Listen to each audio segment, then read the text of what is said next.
Blackstone Publishing presents The Other Side of War with the Army of the Potomac by Katharine Prescott Wormeley. This book is read by Kate Mulligan.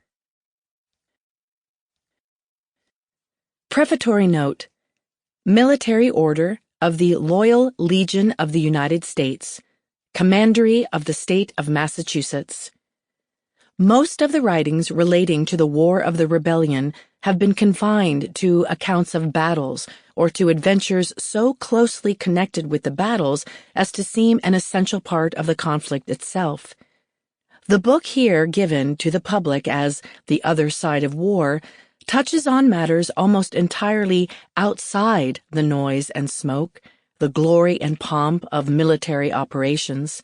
Yet it presents scenes so intimately related to the Army that they seem an essential part of a soldier's experience. The general work of the Sanitary Commission has been fully set forth in histories and in its own invaluable papers and reports. This more personal record of its earlier labors tells a story not elsewhere told of how it began and under what circumstances it first carried on its heroic work.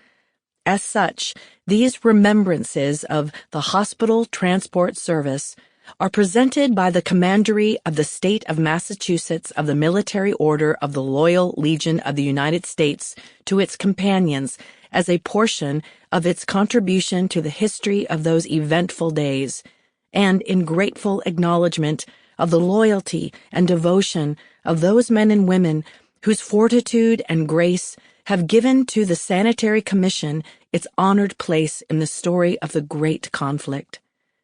Arnold A. Rand, William P. Shreve, Henry Stone, Committee on Library. Introduction.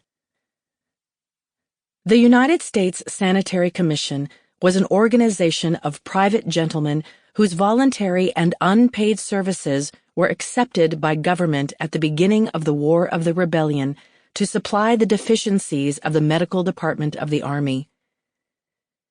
It was the outgrowth of a demand made by the women of the country, for in the Great Uprising nothing was more marked than that the principle which actuated the nation was shared alike by men and women. As the men mustered for the battlefield, so the women mustered in churches, schoolhouses, and parlors, working before they well knew at what to work, and calling everywhere for instruction. What were they to make? Sample complete. Ready to continue?